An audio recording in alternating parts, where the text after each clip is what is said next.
দুপুর 2টোর সময় এই জাহাজটিতে উঠেছি।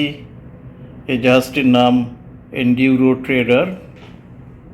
এটির ব্যবস্থাপনায় ফ্লিট ম্যানেজমেন্ট, হংকং। এটি আমার জন্য নির্ধারিত কেবিন। ঢুকেই হাতের বাঁ দিকে বেড, এখানে একটি সোফা যার উপরে আমার ব্যাগটি রেখেছি। এখানে চেয়ার টেবিল, ওখানে একটি শেলফের মতো আছে।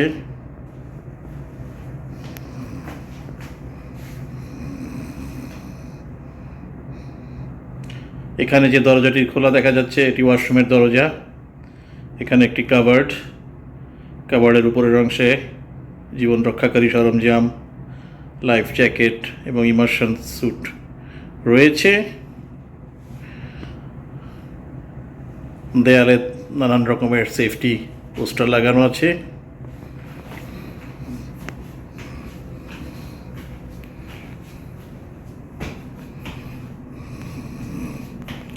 এখানে আমি হয়তো 4-5 দিন থাকতে পারি। জাহাজটি কানাডার প্রিন্স রুপার্ট থেকে গম নিয়ে এসেছে এবং গম খালাস করছে বর্তমানে। জাহাজের ক্যাপ্টেন একজন ফিলিপিনো। এখানে যে জিনিসটিকে দেখা যাচ্ছে তার নাম হচ্ছে লাইফ র্যাফট, অর্থাৎ জীবন বাঁচাবার জন্যে রাবারের ভেলা। এটি একটি হাইড্রোস্ট্যাটিক রিলিজের সঙ্গে সংযুক্ত। এটি হচ্ছে সেই হাইড্রোস্ট্যাটিক রিলিজ। তার এক্সপায়ারি ডেটও এখানে দেওয়া আছে। আর লাইফ র্যাফটটি প্রতি বছর একবার করে সার্ভিসিং করতে হয়।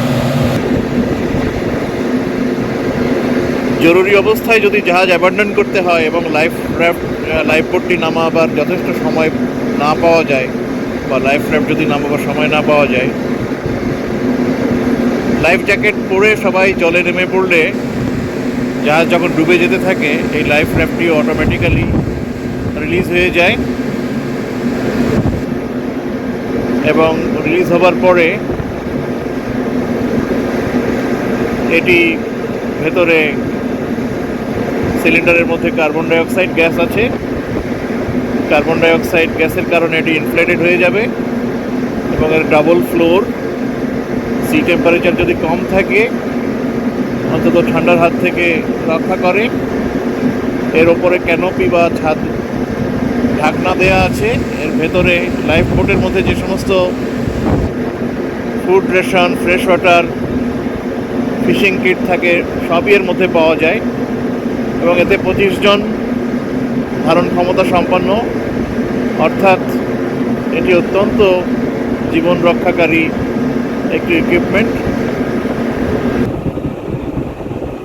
এটি রেস্কিউ বোট, অর্থাৎ কেউ জলে পড়ে গেলে বা কোনো জরুরি অবস্থায় কোনো রোগীকে যদি অন্য জাহাজে ট্রান্সফার করার দরকার পড়ে তবে এই বোটটি ব্যবহার করা হয়। এটি ধারণ ক্ষমতা 6 জনের। একজন সার্ভাইভার যদি এখানে শোয়া অবস্থায় থাকে আরও 5 জন সেখানে থাকতে পারে। এবং এটি অত্যন্ত দ্রুত গতিতে চলে। দ্রুত গতির চলার মতো ইঞ্জিনের সেই ক্যাপাসিটি আছে। রেস্কিউ বোটটি জলে নামাবার জন্যে এই যে ক্রেনের মেকানিজম, এবং জল থেকে তোলার জন্য সেই ক্রেনের মেকানিজম আছে। প্রতি 3 মাস পর পর লাইফ বোট বা রেস্কিউ বোট একবার করে জলে নামিয়ে পরীক্ষা করতে হয়। আজকে সকালবেলায় হাঁটতে হাঁটতে আমি জাহাজের সম্মুখভাগে চলে এসেছি। অন্যদিন তো ব্রিজেই থাকি। অ্যাকচুয়ালি আমার কাজের জায়গাটি হচ্ছে ন্যাভিগেশন ব্রিজ।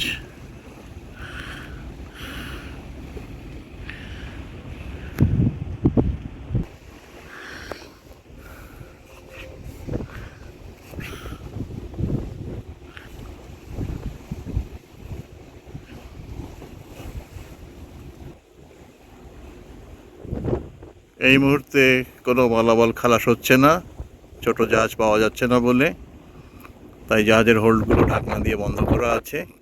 এই জাহাজে 5টি হোল্ড আছে।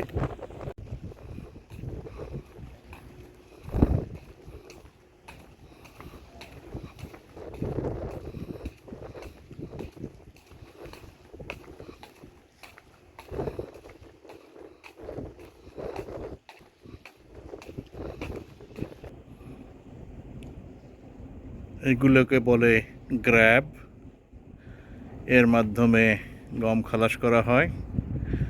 একবারে এই গ্র্যাবে 12 টন করে গম নিতে পারে। এগুলি ব্যাটারি চালিত, ভেতরে উচ্চ ক্ষমতা সম্পন্ন রিচার্জেবল ব্যাটারি আছে। সেগুলো এবং রিমোট কন্ট্রোলের মাধ্যমে অপারেট করা হয়। এটি ক্রেনের সাথে লাগিয়ে গম খালাস করা হয়ে থাকে। এখানে মেইন ডেক থেকে জাহাজের অ্যাকোমোডেশন এবং ন্যাভিগেশন ব্রিজ দেখা যাচ্ছে।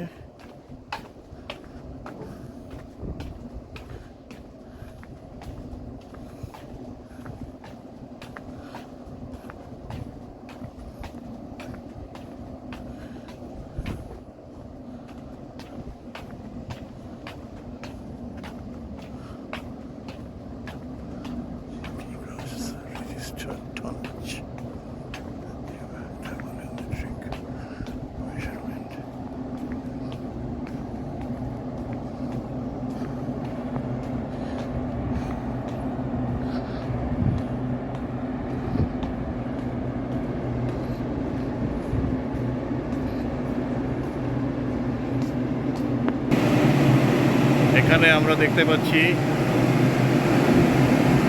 পেছনের মোরিং উইঞ্চ, স্টারবোর্ড সাইডে অর্থাৎ ডান দিকে, বাম দিকেও একই ধরনের আছে।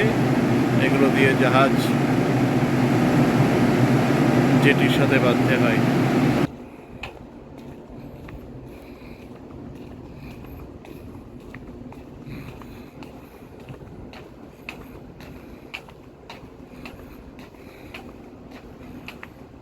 আমি এখন আবার জাহাজের পেছন থেকে সামনের দিকে হেঁটে যাচ্ছি মেইন ডেকের উপর দিয়ে।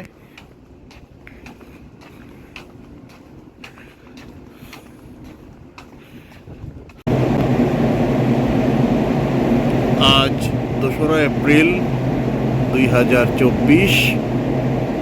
আমি এই জাহাজ এন্ডিউরো ট্রেডারে এসেছি গত 30শে মার্চ দুটোর সময়। আসার পর থেকে আবহাওয়াটি তেমন ভালো যাচ্ছে না, তাই কোনো ভিডিও চিত্র ধারণ করিনি। মনসুন অর্থাৎ দক্ষিণ পশ্চিম মৌসুমি বায়ু শুরুর আগে এক অদ্ভুত রকমের আবহাওয়া দেখা যায়। বিশেষ করে যত বেলা বাড়তে থাকে বাতাসের গতিবেগ ততই বাড়ে।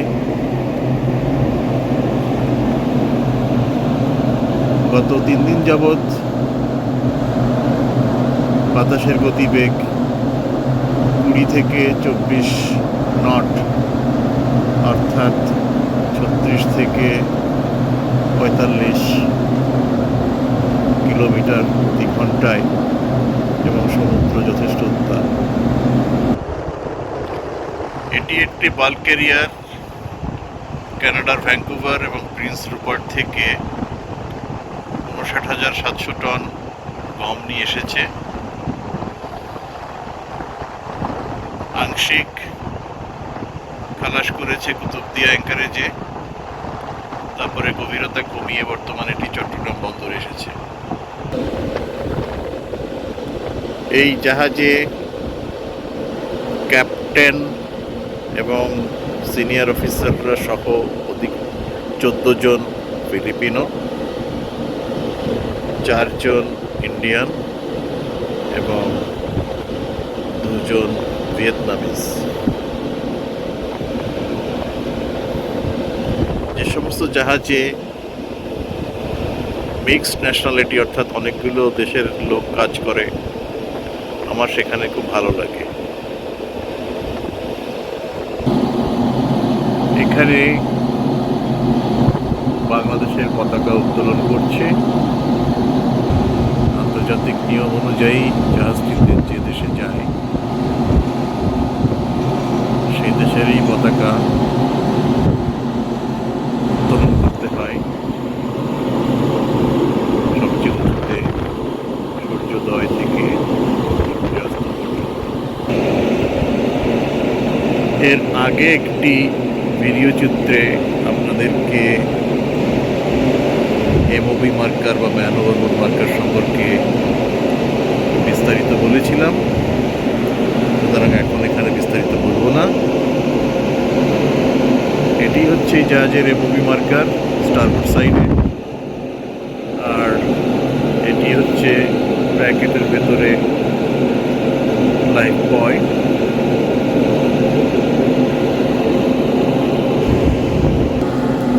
এই লাইফ বয়টি অন্যান্য লাইফ বয় থেকে একটু ভারী ওজনে, মুখের 4 কেজি ওজন।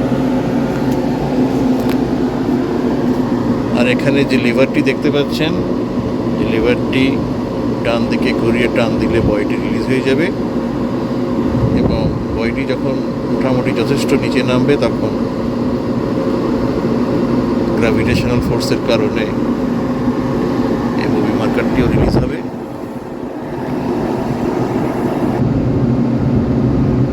আমি পেছন থেকে এমওবি মার্কারটির ভিডিও চিত্র ধারণ করছি, যাতে করে আপনারা মোটামুটি বুঝতে পারেন এটি কীভাবে থাকে। তবে সব জাহাজে যে একই রকম দেখতে হবে এমন কোনো কথা নেই, কারণ এমওবি মার্কারটি যারা তৈরি করেছে বিভিন্ন কোম্পানি তৈরি করে, তবে এটা অবশ্যই কোনো যোগ্য কর্তৃপক্ষ দ্বারা অনুমোদিত হতে হবে।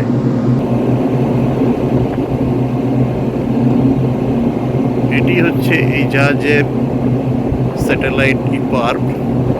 আগেই আপনাদেরকে বলেছিলাম ইমার্জেন্সি পজিশন ইন্ডিকেটিং রেডিও বিজ্ঞান, যা 406 এবং 1.5 মেগাহার্টজ ফ্রিকোয়েন্সিতে কাজ করে। এখানে স্যাটেলাইট